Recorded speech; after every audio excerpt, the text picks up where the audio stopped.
puede detener a una persona al momento de cometer el delito, ¿verdad? O inmediatamente después de haberlo cometido. Sin embargo, a pregunta expresa del ministerio, al Ministerio Público le contestó que detuvo a mi representado por mostrar una actitud evasiva, ¿verdad? ¿El mostrar una actitud evasiva por sí misma es un delito oficial? Ah, entonces si no es un delito y no lo vio cometer ningún delito, no debería de haberlo detenido, ¿verdad? Porque usted dijo que actuaba dentro del marco de la ley. Por lo tanto, indíqueme o indíquele a este tribunal en dónde está el fundamento para que usted detenga a una persona por actitud evasiva. Y te lo acaba. Difícilmente vamos a encontrar a un policía que diga, bueno, es que hay una jurisprudencia que me lo habilita. Ah, hay una jurisprudencia. Entonces usted es una persona conocedora. Indíquenle a ese tribunal que es una jurisprudencia. ¿Quién puede expedir jurisprudencia? ¿En base a qué esas autoridades pueden expedir jurisprudencia? ¿Para quién es obligatoria esa jurisprudencia? O sea, te lo ponen en bandeja de plata. Siempre se dice que el pez por su boca muere. Eso es verdad, y más en contrainterrogatorio. Hay que tener mucho cuidado, pero lo primero es la mente fría. Si no logramos autocontrolarnos, de verdad, lo que ustedes hicieron es complicadísimo. Lo que ustedes vinieron a hacer es impresionantemente difícil. A nosotros nos ha llevado años de estudio poder establecer cómo hacer un contrainterrogatorio. Y tenemos fallos.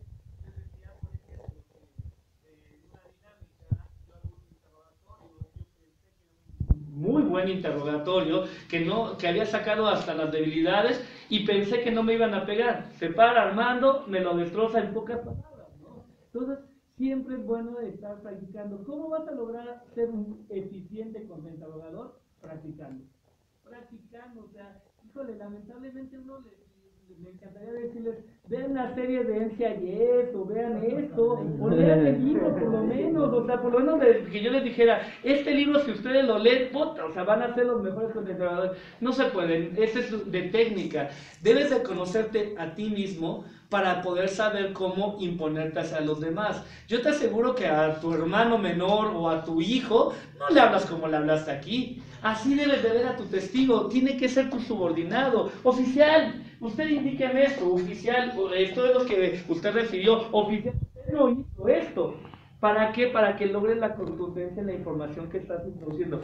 No se puede golpear acariciando. Si lo vas a golpear, porque vas a pegar a tu fondo. Por eso tu última pregunta siempre va a verse muy agresiva. Solamente tengan mucho cuidado cuando vayan a contrainterrogar a personas de la tercera edad, a personas de delitos sexuales y a infantes.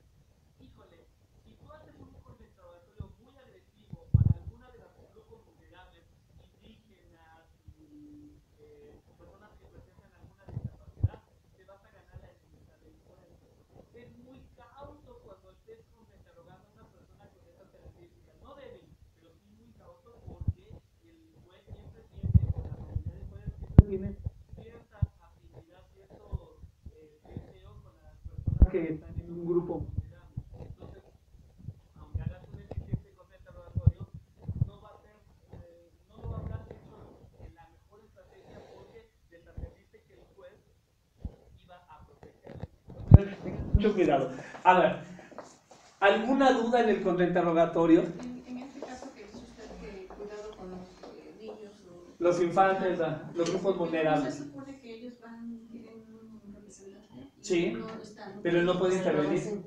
Él no puede intervenir, o sea, tú interrogas a un niño de 2 años, 3 años, 4 años, 6 años, 8 años y él te tiene que contestar. Sí tiene que estar de acuerdo al protocolo de actuación para los operadores que imparten justicia en materia de niños, niñas y adolescentes de la Corte, tiene que estar una psicóloga y una representante legal.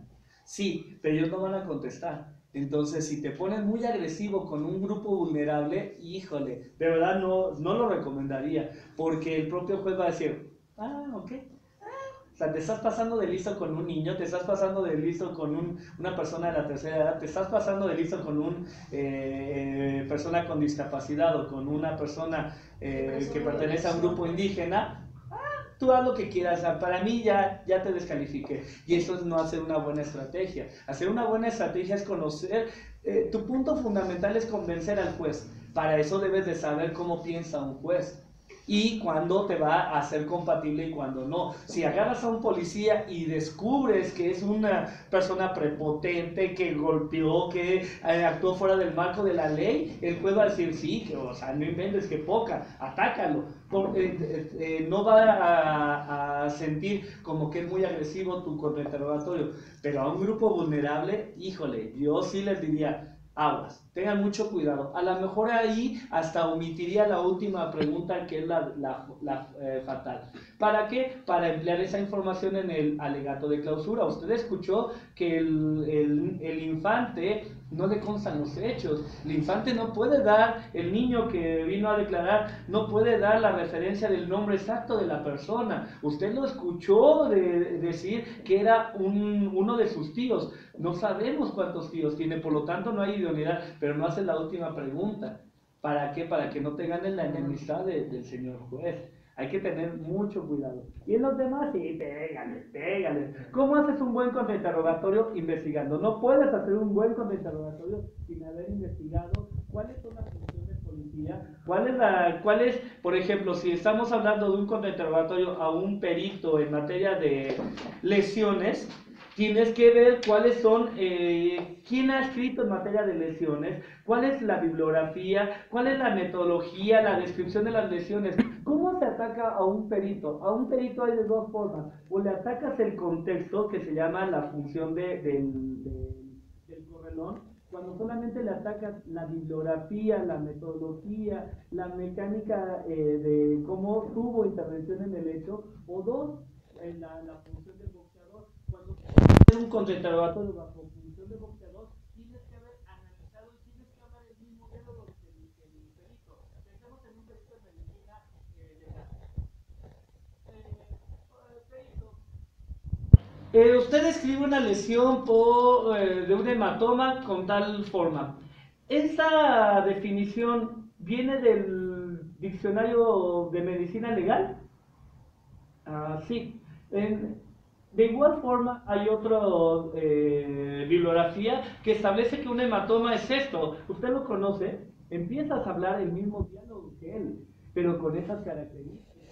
¿Por qué? Porque investigaste. Y, por ejemplo, a nosotros en uno de los dictámenes de criminalística, la perito de criminalística dictaminó que el cuerpo humano, el resto de humanos que encontró, presentaba un estado de momificación. Nos dimos a la tarea de consultar con otros peritos y me dijo, esto no lo pudo haber dictaminado una perita criminalística. ¿Qué es lo que hice? A ver, ¿dónde estudió este perito? ¿Qué tantas cartas hay este perito? Me voy porque me tienen que glotar a mí en las cartas que lo rentan como perito y encuentro solamente un diplomado en criminalística. Muy bien, de ese diplomado dice cuánto tiempo dura.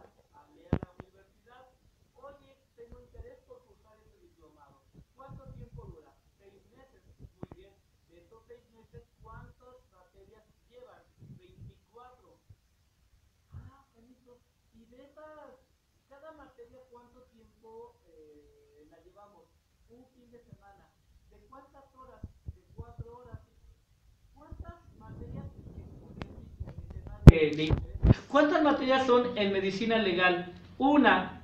¡Ay! Dije, perfecto. Se me presenta el perito. Bueno, y el perito me dijo, no pudo haber dictaminado el estado de momificación porque debió de haber tomado en cuenta la entomología del lugar. Dije, ¿qué es eso? ¿Qué? Se me asimilaba como en tomates o entomatado. Una cosa así, ya me dijo que era toda la fauna que se genera alrededor de un cadáver y demás, ¿no? Entonces empiezo con la perito y le digo, bueno, perito, usted conoce la materia de criminalística, ¿cierto? Sí. Usted tomó un diplomado, ¿sí? En ese diplomado lo tomó en tal lugar, porque me tienen que glosar el diploma, ¿no? En tal lugar, sí.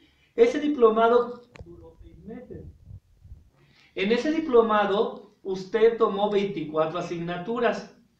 Cada asignatura la vieron en una semana. Y tomaban una clase a la semana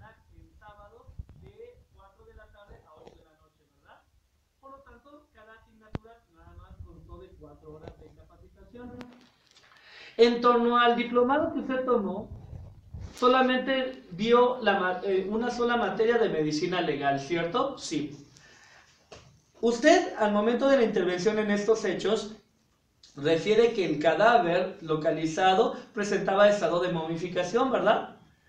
Sí. ¿Cuáles son las características del estado de momificación? Pregunta abierta. ¿Por qué? Porque había advertido que no me la iba a contestar. Bueno, son muchas, dependiendo del estado de descomposición en el que se encontrara.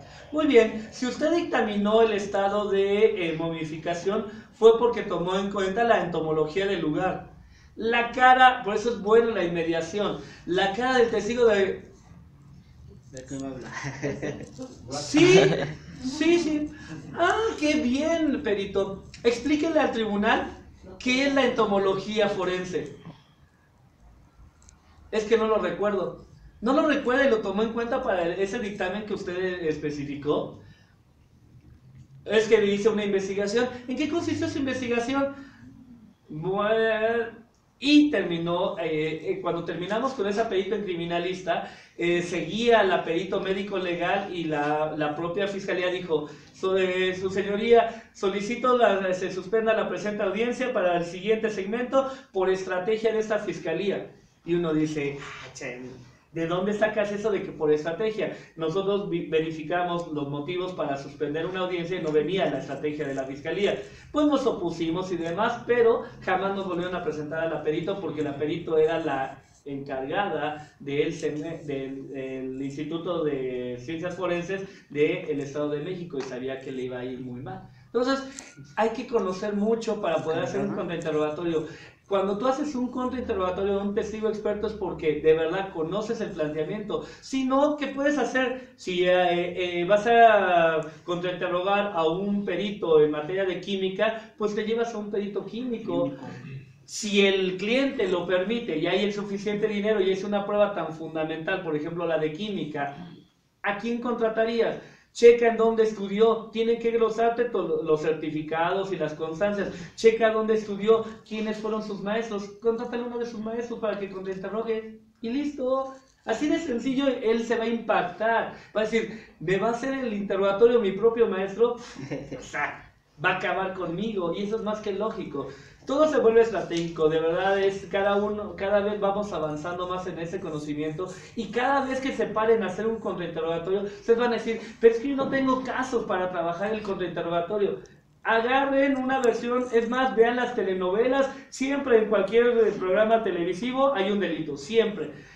Chequen cuáles son la versión de los hechos y cuáles serían las debilidades. Cómo hacer unas preguntas de contexto para después terminar con el testigo. Y así, entre más practiquen, más van a ser unos mejores contrainterrogadores. Es un arte hacer un contrainterrogatorio, no es nada sencillo. Dentro del equipo hay gente que se dedica exclusivamente a hacer contrainterrogatorio. Aquí está el maestro Sergio Camarillo, él es de los que más saben de contrainterrogatorio. No soy yo soy más de interrogatorio, soy más como compatible para el diálogo, pero por eso cada quien tiene ciertas características, ¿no? Entonces es bien importante cuando en una sola dinámica pues intervenimos varios dentro de un mismo equipo, ¿no? Eso nos puede facilitar y de verdad, si alguna vez quieren acompañarnos, el día lunes vamos a tener una audiencia de procedimiento abreviado a las 12 del día en Cuautitlán. Pueden irse en el suburbano, llegan a Cuautitlán, está ahí caminando a 5 minutos. El día martes tenemos una audiencia en Barrientos a las 6:30 de juicio oral. Vamos a tratar